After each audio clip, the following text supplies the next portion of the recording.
작년 1월 이맘때쯤 1월에 일본에서 하네타 공항에서 큰 대형 항공사고가 있었습니다. 일본 항공기가 충돌한 사고였는데 이 사고로 말미암아 비행기에 화재가 납니다. 근데 그 화재가 난 비행기에 무려 승무원과 그리고 승객들에서 모두 379명이나 되는 많은 인원들이 그 비행기 안에 있었습니다. 근데 중요한 것은 나중에 비행기가 화재로 인해서 전소가 될 정도로 큰 화재가 있었는데 그 화재로 인해 다치거나 죽은 사람이 단 한 명도 없었다라는 겁니다. 비행기에 화재가 났는데도 불구하고 아무도 다치질 않았습니다. 이유가 무엇이었냐면 그 비행기에 불이 번지기 전에 모든 승객들과 승무원들이 탈출했기 때문입니다. 탈출하는 데는 시간이 채 20분도 걸리지 않았다고 합니다. 여러분 생각해 보세요. 근데 379명이나 되는 사람들이 여러분 비행기의 그 통로로 빠져나와야 되는데 20분이 채 걸리질 않았습니다. 후에 어떻게 이 대형 사고 속에서 한 명의 인명사고도 없었을까? 많은 사람들이 이야기한 것은 바로 신속하게 빠른 시간 안에 사람들이 대피했기 때문이다라고 전문가들이 이야기를 합니다. 그런데 여러분 한번 생각해 보세요. 그 사람들이 그렇게 빨리 내리려면 어떻게 내렸어야 될까? 어떻게 그렇게 빨리 내릴 수가 있었을까? 요인은 여기 있습니다.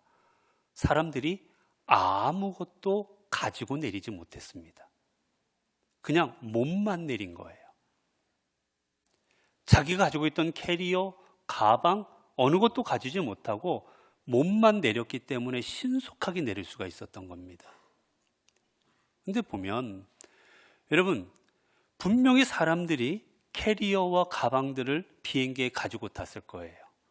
그리고 그 캐리어와 가방 속에는 수많은 귀중품들과 내가 소중히 여기는 물건들이 들어가 있었을 겁니다.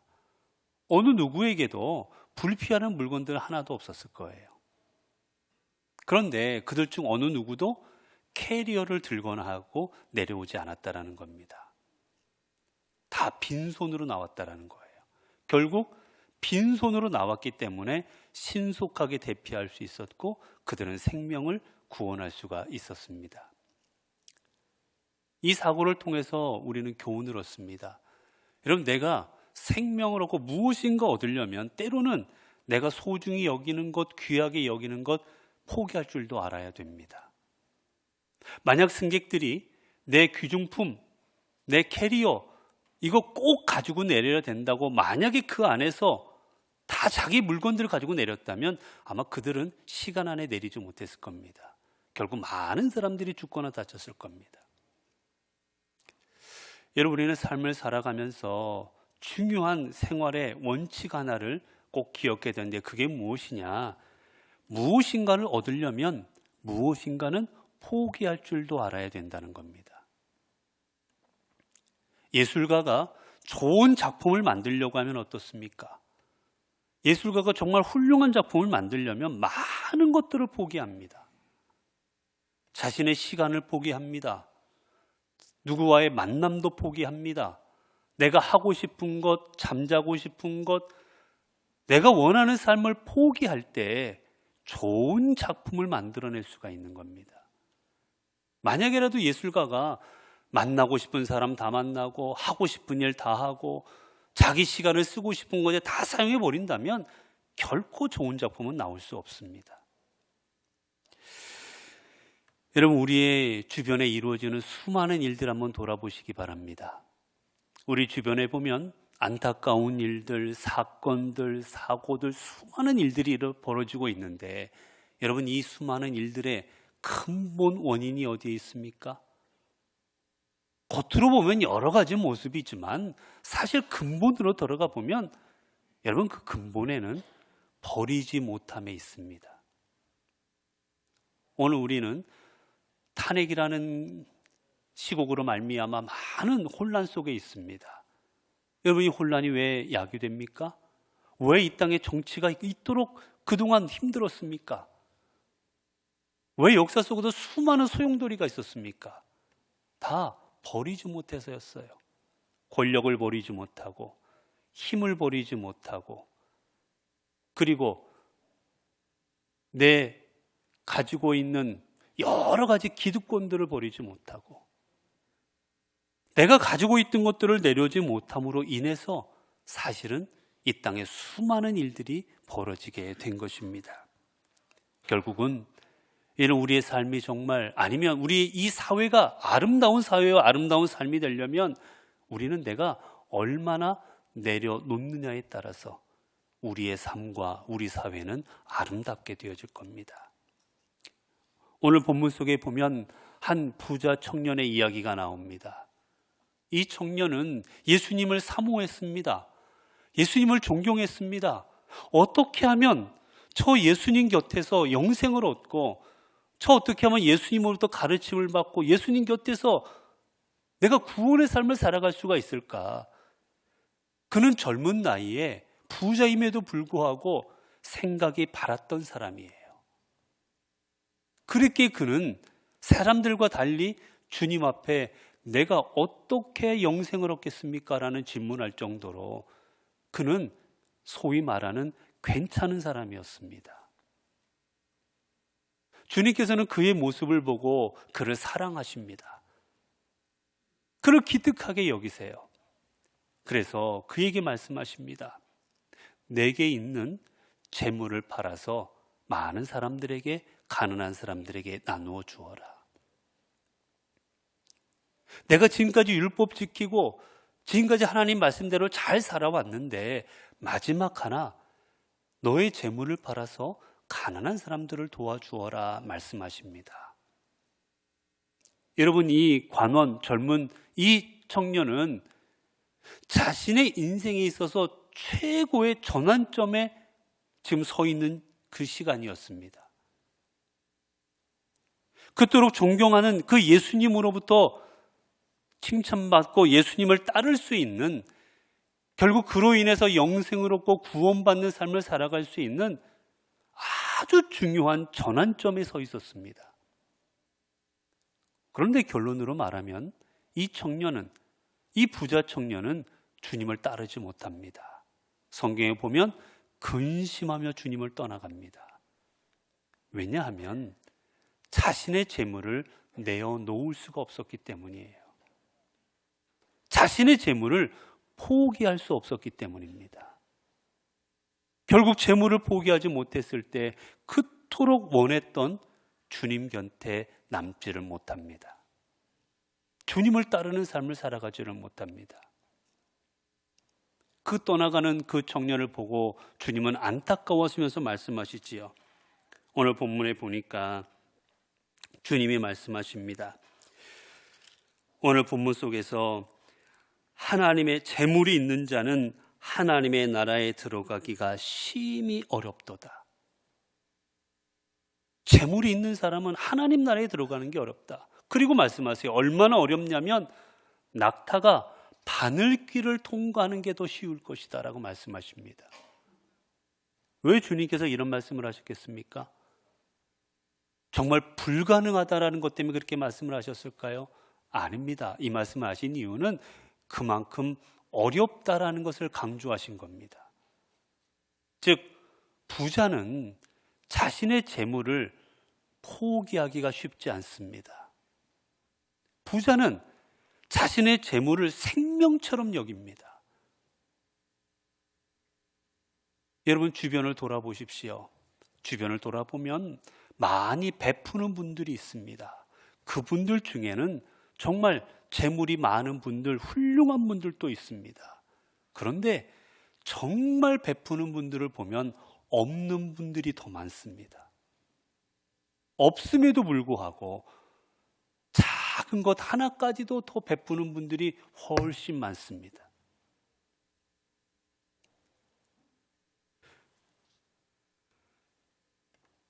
자신의 재물을 포기하지 못해 주님을 포기해버린 이 청년을 보고 주님께서 마음 아파하실 때 베드로는 이때 주님 앞에 이렇게 말을 합니다. 베드로가 여짜와 이르되 보소서 우리가 모든 것을 버리고 주를 따랐나이다. 주님, 우리는 모든 걸 버리고 주님을 따랐습니다 라고 고백합니다. 여기서 뭐 다 버리고라는 뜻은 내적인 거, 외적인 거를 다 포함하는 말입니다. 즉 이 말은 외적으로 갖고 있던 내가 재물이나 재산을 포기했을 뿐만이 아니라 내적으로 내 자신도 포기하고 주님을 따랐습니다라고 주님 앞에 고백하는 장면입니다. 실제로 주님께서 베드로를 부르시는 장면 누가복음을 보게 되면 베드로가 고기를 잡고 있을 때 주님이 베드로에게 나타나시지요. 그리고 베드로에게 말씀하십니다. 베드로야, 나를 따라라. 주님으로 인해서 많은 물고기 실패했다가 주님으로 인하여 많은 물고기를 잡았던 베드로는 주님이 어떤 분인지를 깨닫게 되자 주님을 따르게 되는데, 그때 본문은 이렇게 기록합니다. 그들이 배들을 육지에 대고 모든 것을 버려두고 예수를 따르니라. 베드로가 주님을 따를 때 어떻게 따랐느냐? 그가 가지고 있던 배, 함께 가지고 있던 금을 자신의 전 재산입니다. 어떻게 보면 그 재산들을 놓고, 그리고 자신과 함께 일하던 가족들을 내려놓고, 그리고 주님을 따라 나선 겁니다.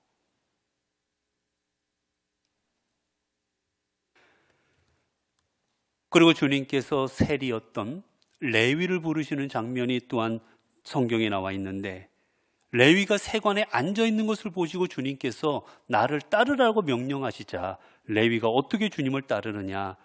같은 누가복음에 또한 이렇게 기록합니다. 그 후에 예수께서 나가사 레위라는 세리가 세관에 앉아 있는 것을 보시고 나를 따르라 하시니 그가 모든 것을 버리고 일어나 따르니라. 누가복음 5장의 말씀입니다. 레위도 마찬가지로 주님을 따를 때 어떻게 따랐느냐? 모든 것을 버리고라고 되어 있습니다. 여러분, 그렇습니다. 주님을 따른다라는 것은 여러분, 내가 모든 것을 버릴 때 주님을 따를 수 있습니다. 이 모든 것이라는 말은 내가 가지고 있는 것뿐만이 아니라 내 생각, 내 경험, 내 지식, 모든 전 인격적인 것을 포함해서 주님 앞에 내어 드릴 수 있을 때, 그때 주님을 따를 수 있는 거예요. 하나님, 주님 재산만은 안 됩니다. 내가 이거 어떻게 모았는데 이것만은 절대 주님 앞에 내어드리지 못합니다. 하나님, 건강만은 안 됩니다. 건강 어떻게 내가 놓고 살아갈 수 있습니까? 하나님, 내 권력만은 안 됩니다. 하나님, 내 명예만은 안 됩니다. 내 직분만은 안 됩니다. 여러분, 우리가 주님 앞에 내어드릴 수 없다면 우리는 주님을 따르지 않는 겁니다. 베드로가 본문 속에서 모든 것을 버리고 주님을 따랐다고 되어 있는데, 뒤에 성경에 보게 되면 예수님과 대화하는 장면 속에서 주님이 이제 십자가에 달려 돌아가실 것을 베드로와 제자들에게 예고하시자 베드로가 주님 앞에 말할 때 성경은 어떻게 기록하느냐? 항변했다라고 기록합니다. 항변이라는 것은 꾸짖었다라는 거예요. 예수님, 무슨 말을 하느냐고. 예수님께서 돌아가시면 안 된다. 예수님은 지금 예루살렘에 올라가 왕이 되어야 되는데 무슨 말씀을 하시느냐고 예수님을 책망하는 장면이 나옵니다. 왜 그랬습니까? 왜 감히 베드로가 예수님을 책망합니까? 모든 것을 버렸다고 생각했지만 실은 성공에 대한 욕망은 버리지 못했기 때문이에요. 예수님을 통해서 성공하고 싶은 욕망, 예수님이 예루살렘에 들어가서 왕이 되시면 한 자리를 차지해야 되겠다는 그 욕망은 버리지 못하고 주님을 따랐습니다. 그러자 주님 뭐라 하십니까? 사탄아, 내 뒤로 물러가라.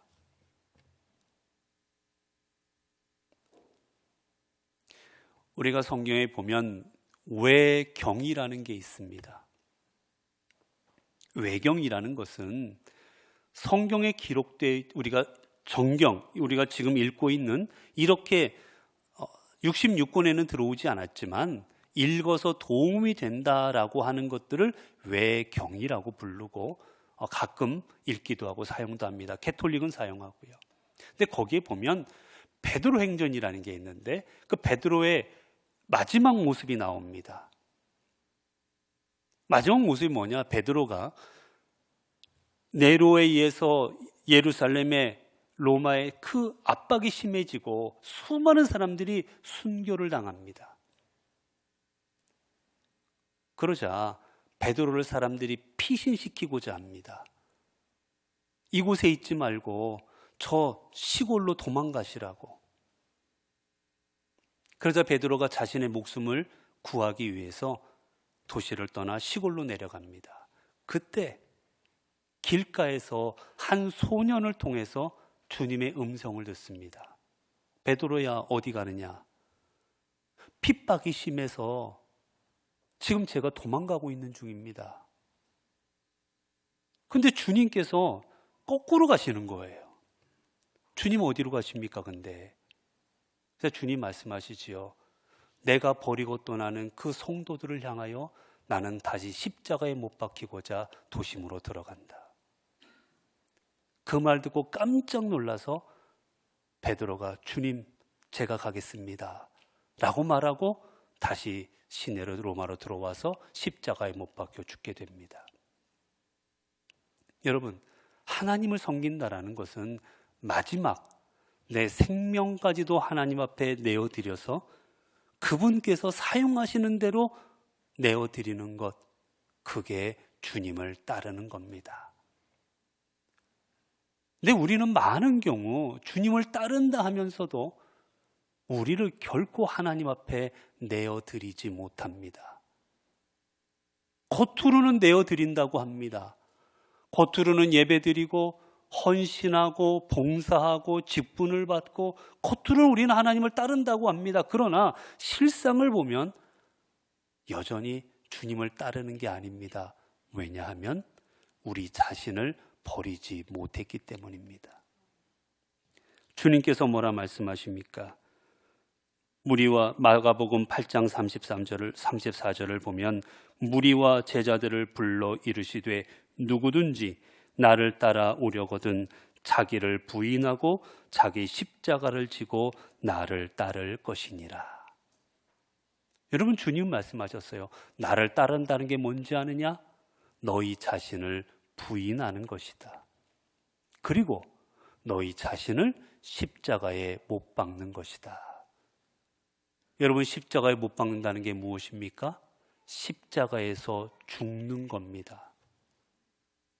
여러분, 우리는 내 자신을 십자가에 달아 죽이지 않는 한 하나님을 따르는 존재가 아닙니다. 하나님을 믿는다 해도 하나님을 믿는 게 아니라 실은 하나님을 믿는 척하는 것뿐인 것입니다. 우리는 십자가에서 내 자신을 십자가에 달아서 내 생각과 내 주장과 내 경험과 모든 것을 달아 죽일 때, 그래서 이제 주님이 이리 가라 하시면 이리 가고 저리 가라 하시면 저리 가고 오직 주님께서 인도하시는 대로 나아갈 때 그게 바로 주님을 따르는 삶입니다. 여러분, 그래서 주님을 따르는 삶을 살아갔던 사도 바울은 어떻게 고백했습니까? 빌립보서 3장 8절을 통해 그러나 무엇이든지 내게 유익하던 것을 내가 그리스도를 위하여 다 해로 여길 뿐더러 또한 모든 것을 해로 여김은 내 주 그리스도 예수를 아는 지식이 가장 고상하기 때문이라. 내가 그를 위하여 모든 것을 잃어버리고 배설물로 여김은 그리스도를 얻고 그 안에서 발견되려 함이니. 여러분, 사도 바울은 고백합니다. 나는 모든 것을 배설물로 여기니라. 내가 모든 걸 배설물로 여기는 이유는 오직 하나, 예수 그리스도를 얻고자 함이니라 라고 말합니다. 여러분, 우리는 내 자신을 버리지 않으면 주님을 얻을 수 없습니다. 우리는 내 자신을 버리지 않으면 말씀을 얻을 수 없습니다. 복음을 얻을 수 없습니다. 왜 그런 줄 아십니까? 내 안에 그것들로 가득 채울 때 주님이 들어올 자리가 없기 때문이에요. 주님이 계실 자리, 복음이 들어와 역사하실 자리가 없기 때문인 겁니다. 그래서 우리가 잘 아는 시인과 촌장의 가시나무 새라는 그 노래의 가사는 이렇습니다. 내 속에 내가 너무도 많아 당신의 쉴 곳 없네. 내 속에 헛된 바램들로 당신의 편할 곳 없네. 내 속엔 내가 어쩔 수 없는 어둠 당신의 쉴 자리를 뺏고, 내 속엔 내가 이길 수 없는 슬픔 무성한 가시나무 숲 같네. 바람만 불면 메마른 가지 서로 부대끼며 울어대고, 쉴 곳 찾아 지쳐 날아온 어린 새들도 가시에 찔려 날아가고, 내 속엔 내가 너무도 많아 당신의 쉴 곳 없네. 여러분, 우리는 우리 안에 너무나도 많은 내 욕망과 욕심과 이기심과 내 경험과 내가 가지고 있는 많은 것들로 내 안에 가시나무로 가득가득 채워버려서 우리 주님께서 내 안에 함께 하시고자 할 때 주님의 빈자리를 없게 만들어버리는 겁니다. 이런 우리가 주님 앞에 우리의 모든 것 내려놓고, 우리의 모든 걸 주님 앞에 내어놓고 내 자신을 버리고 주님을 따를 때 우리 주님은 우리를 어떻게 하십니까? 우리를 책임져 주시고 우리의 삶을 구원하시고 인도하여 주십니다. 제자들이 자신의 삶을 버리지 못하고 주님을 따르고자 할 때는 주님을 버리고 도망가고, 주님으로부터 사탄의 자식이라고 주님으로부터 책만 받고, 그들이 사람들을 피해 다니는 나약한 존재였지만 그들이 자신의 삶을 하나님 앞에 내어놓고 오직 주님 앞에 모든 걸 버리고 온전히 주님을 따를 때 주님께서는 그들을 붙드십니다. 그리고 그들을 세상의 어떤 그 누구보다도 담대한 사람들로, 그리고 주님의 나라를 증거하고 하나님의 나라를 위하여 살아가는 하나님의 도구들로 그 인생을 변화시켜 주셨습니다. 사랑하는 성도 여러분, 이 땅을 어떻게 살아가시겠습니까? 여전히 내 생각, 내 욕망, 내 이기심, 내 주장, 내 지식 가지고 주님께서 역사하실 빈자리가 없는 나를 위한 삶으로 이 땅을 살아가시겠습니까? 아니면 여러분의 삶을 하나님 앞에 내어드림으로 말미암아 하나님이 주장하시고 역사하시는 삶으로 살아가시겠습니까? 우리가 잘 아는 알버트 슈바이처라는 인물이 있습니다. 슈바이처는 목사가 되어서 하나님의 복음을 전하는 귀한 삶을 살아가고자 자신의 삶을 하나님 앞에 바치고 나아갑니다. 근데 그는 젊어서부터 머리가 비상해서 30대가 되었을 때는 대학 교수로서 전도 유망하게 사람들 앞에 많이 알려지는 교수가 됩니다. 그리고 또 그는 음악적인 재주가 있어서 오르간을 얼마나 잘 연주했는지 많은 사람들이 그의 연주를 듣고 감탄할 정도였습니다. 그의 앞날은 앞이 창창했습니다. 교수로 풍요롭고 안정된 삶을 살아갈 수도 있었고, 자신이 하고 싶은 음악을 하면 또 같이 하면서도 그의 인생을 어떤 인생보다도 편하게 살아갈 수 있는 인생이 그의 삶이었어요. 그런데 그가 그만 언젠가 아프리카에 있는 사람들이 의료 혜택을 받지 못하고 그들이 하나님을 알지 못하고 죽어가고 있다는 소식을 듣게 됩니다. 그러자 그는 하나님 앞에 자신의 인생을 바치기로 작정한 그는 자신을 부르는 곳이 편안하고 그저 앞날이 보장된 이곳이 아니라 비록 힘들고 어렵고 어떤 일이 벌어질지 모르는 곳이지만 아프리카가 자신을 부른다는 사실을 기억하고 자기 자신을 하나님 앞에 내어 맡겨드립니다. 하나님께서 사용하옵소서. 그래서 그는 의술을 공부하고 아프리카로 떠납니다. 하나님께서 그곳에서 역사하시고 자신을 통해 일하실 줄로 믿었기 때문이었어요.